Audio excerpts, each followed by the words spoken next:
Hello YouTubers, welcome back to another Tesla electric car video of me, Adam Well-Informed. So this video is going to be a little different than usual. There will be a limited use of Tesla beauty shots, as I call it, and that's partially to do with the whole Paintgate scandal that still haunts me. If you have no idea what Paintgate is, or Doording Gate is probably more relevant, that video is on the screen now, and that said, I have made some progress, and as promised, I want to actively share the progress made to date.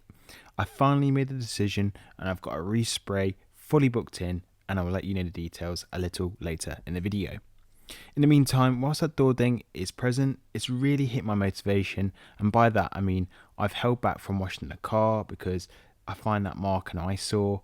Therefore the car is dirtier than normal, and then because it's dirtier and it has that mark on the side, I don't really feel enthusiastic about taking a video on it and then making my usual Tesla beauty shots around that mark. That said, I understand this state is only temporary and that the fix is on its way, so now we can focus on the positive changes amongst a very bitty video, lots of cool stuff to cover, and I thought I'd take you on a daily errand for this video. You don't get more behind the scenes than that. Well, maybe there'll be more to see.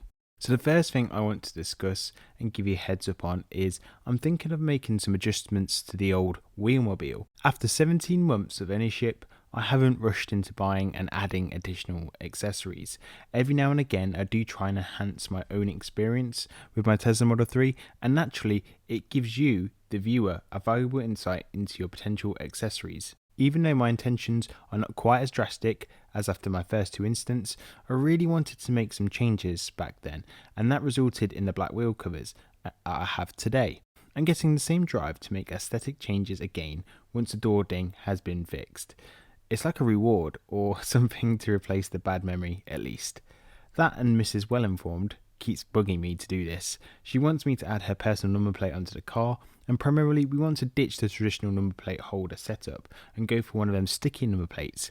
I might even get adventurous and get one of the green branded electric sort of indicator thing to say it's a electric vehicle. I'm not sure on that bit, but we're definitely going to get a sticky front number plate, as the existing one is a little bit of an eyesore, and the more you look at it, the more it just looks a little bit lumpy and bumpy.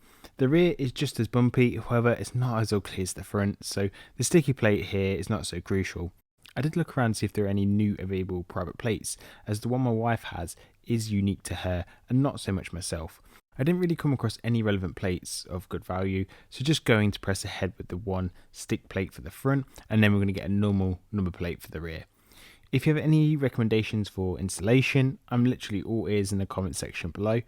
I intend to put tape around the existing holder, and I think that will just help with the centralization and the alignment of it.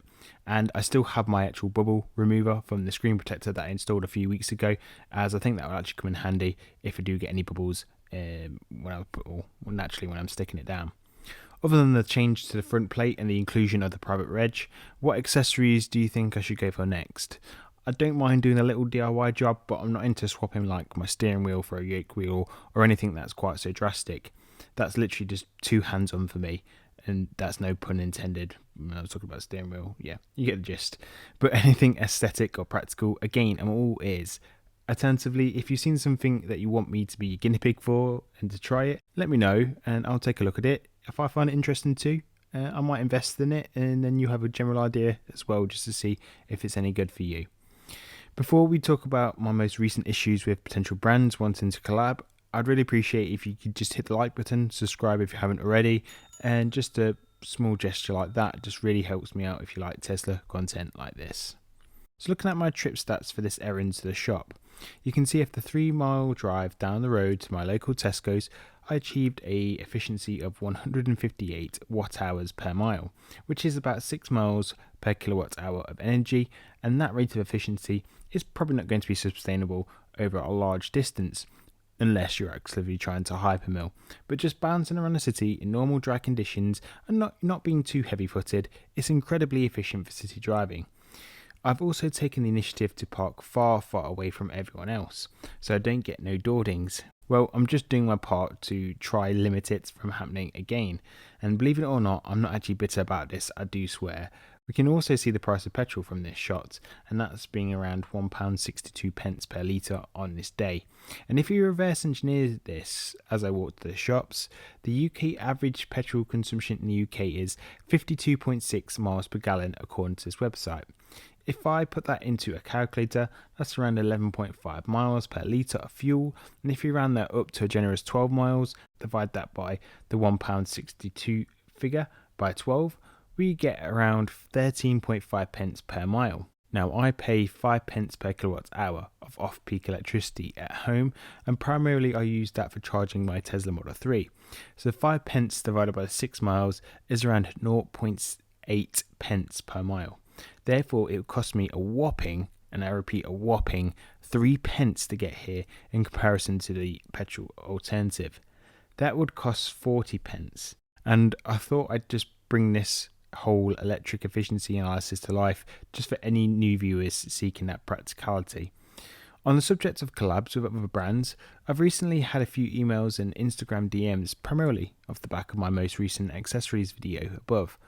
Now, I'm always interested in collabs, but naturally it's only going to work if the collab is going to be relevant to you folks as the viewers.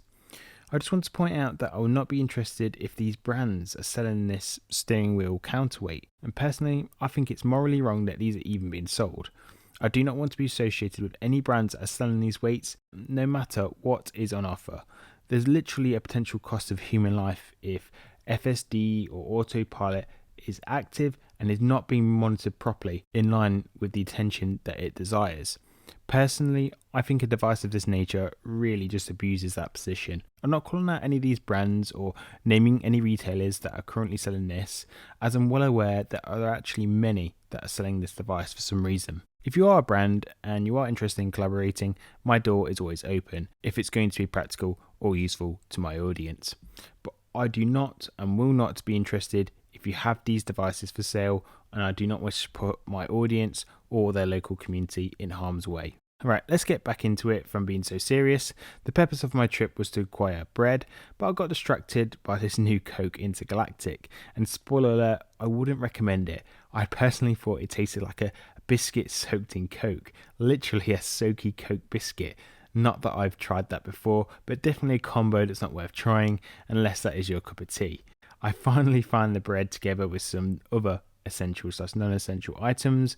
I used the Tesco version of Till Autopilot, and this also needs human supervision, and a counterweight would probably screw the system too.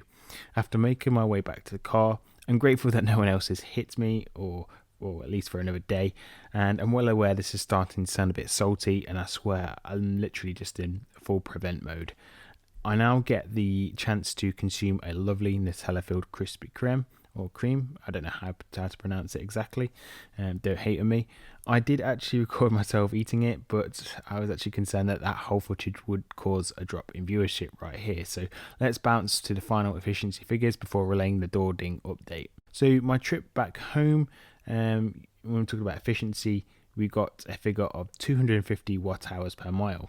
So I used a fair bit more energy getting back home than I did arriving or driving to Tesco. The equivalent to 4 miles per kilowatt hour of energy, and if we average that over both trips there and back, we averaged around 5 miles per kilowatt hour, which would be just shy of the official quoted range if we use the full battery pack, which is, very cool to actually hit in real life practicality. So getting back to Doorgate, I'm finally booked in for a week's time, and I went with the £350 quote that I received before, as they were most local to me and were confident that they could actually get the job done with their fancy paint system. I'm hoping to get a segment of the finished look next week, and if not, I will definitely be reporting back the following week. I can't wait for it to be fixed now so I can finally wash the car back to its pristine state and then get some juicy and fresh video content for you folks that you deserve. To conclude this short video, I have a few ideas on what videos to produce over the coming weeks, but is there any EV/Tesla related content you think I've neglected or you'd like me to cover? I want to make sure, in addition to the content that I have planned, is there anything I can help you with? If there is, drop me a comment in the comment section below, or if you want to tell me behind closed doors, you're welcome to DM me on Instagram or Twitter. Otherwise, don't forget to subscribe to the channel, hit that like button and share the video with your friends and family. And if you like Tesla content like this, and if you got this far in the video and you're unsure what's coming, you can always comment Tesla Intergalactic and I'll give you a cheeky thumbs up for the support. And as always, you guys have been great, and I'll see you in the next one when my car is fully sorted at that point. Ciao.